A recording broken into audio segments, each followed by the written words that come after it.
Juliette, demain, c'est l'anniversaire de ma sœur. Avec ma maman, nous sommes allés ce matin lui acheter des bonbons et une poupée. Elle rêvait d'en avoir une. Après, ma sœur et ma maman, ma sœur se nomme Marie, sont allées chercher ma grande sœur chez ses amis. Je n'avais pas envie de venir, alors je suis restée. Je suis allée terminer mes devoirs, puis je suis sortie de ma chambre pour chercher une bande dessinée. Et là, j'ai vu les bonbons achetés pour ma sœur, des carambars au nougat.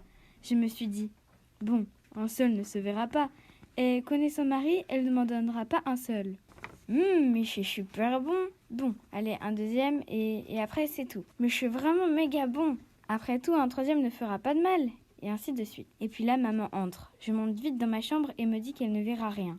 Je prends un livre, mais maman entre dans ma chambre et me dit « Juliette, est-ce toi qui as mangé les 3/4 des bonbons ?»« Non, enfin, si, mais que 6 ou 7. Et puis ce n'était que pour goûter si ce n'était pas empoisonné. Et si il l'était, disais-je avec un sourire au coin de la bouche. Ah oui, bien sûr, dit maman. Et je crois que cela va marcher. Et là, maman m'enferme dans ma chambre à clé. Et c'est à ce moment-là que je me suis rendu compte que j'avais croqué la pomme. Amandine, la semaine dernière, mes amis sont venus chez moi et nous sommes allés dans ma chambre. Je suis allée chercher une boîte de jeux de société qui s'appelait le Monopoly et je l'ai préparée. Le but du jeu est d'avoir le plus de propriétés possible. Alors, une de mes amies a acheté les propriétés les plus chères. Au bout d'une heure de jeu, tout le monde tombait sur ses propriétés, mais une de mes amies allait plus souvent sur ses propriétés, alors elle est devenue pauvre comme Job et elle était tellement triste qu'elle a pleuré comme une madeleine toute la journée et toute la soirée jusqu'au lendemain matin. Louis, né pour son anniversaire, mon petit frère avait très hâte que cet événement arrive. Une semaine avant son anniversaire, il trouva le gâteau dans le frigidaire. Dans la nuit, il s'en servait une part de gâteau. Ma mère dut en refaire un. 2 jours avant l'anniversaire de mon petit frère, ma mère vit mon petit frère dans sa chambre et vit le papier cadeau déchiré. Elle gronda mon petit frère, il a croqué la pomme de foie. Lola. C'est l'histoire d'une jeune adolescente de 14 ans nommée Émilie. Elle sera la narratrice de cette histoire. Bonjour, aujourd'hui je vais vous raconter mon séjour en Italie, plus précisément à Venise. C'était l'année dernière, nous étions arrivés en ville pour faire du shopping.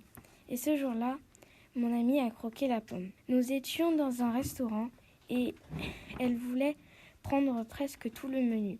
Je lui ai dit que ce n'était pas une bonne idée, mais elle l'a quand même fait. Au final, elle n'a même pas fini son assiette et en a eu pour 115 €. Elle était très très triste, mais c'était trop tard. Le lendemain, c'est moi qui me suis retrouvée pauvre comme Job.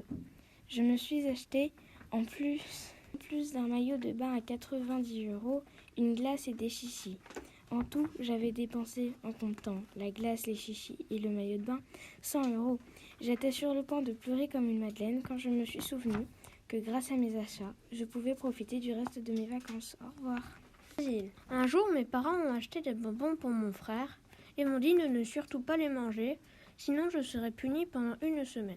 Le soir, j'ai cherché les bonbons dans toute la maison et je les ai enfin trouvés sous une serviette dans la salle de bain. Alors, je les ai tous mangés un par un. J'ai croqué la... Le lendemain matin, mes parents ont jeté la pierre en m'accusant de les avoir mangés.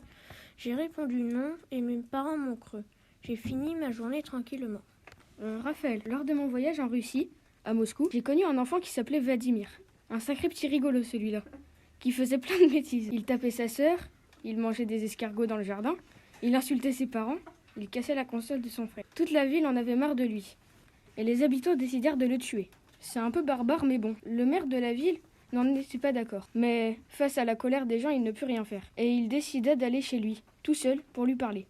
Le maire expliqua la situation à Vladimir, qui commençait à pleurer, si fort que la pièce fut inondée. Il pleurait comme une madeleine. Toute sa famille était content et pressée de le voir disparaître. Les pieds du maire étaient mouillés. Alors il déclara « Vladimir, arrête de pleurer comme une madeleine et sèche-moi les plaies plutôt de ne rien faire. » Sauf que Vladimir était chauve. Donc, il a séché les pieds de monsieur le maire avec son crâne. Le maire accepta d'aider Vladimir à échapper à la mort et en échange, Vladimir promit de faire moins de bêtises. Chloé, le marchand déboussolé. Un marchand, nommé Robert, vendait ses bons fruits et légumes frais du matin sur le marché. Un jour, un homme très riche et orgueilleux qui passait par là vit le marchand qui avait beaucoup de clients grâce à l'énorme succès de ses produits bio. Avec jalousie, il se dirigea vers le marchand et dit « Bien le bonjour, monsieur. À ce que je vois, vos produits industriels font bonne mine et vos affaires sont prospères. Robert, confus, ne comprenait pas ses propos. Un sourire en coin se dessina alors sur le visage de l'homme fourbe. Il commença soudainement à tout détruire. Il jeta tous les produits par terre, renversa les tables, les paniers et déchira même le stand. Un vrai désastre. Robert, fou de rage, était sur le point de lui crier dessus lorsqu'il se fit assommer par celui-ci. À son réveil, le marchand était entouré de ses clients habituels. L'un d'eux s'avança vers le marchand et annonça tristement: « Nous sommes navrés de vous le dire, mais nous ne pouvons rien faire pour vous. Alors nous vous disons bon courage et au revoir. » Puis ils partirent, laissant seul le pauvre homme en train de pleurer comme une madeleine, car dorénavant il était pauvre comme Job.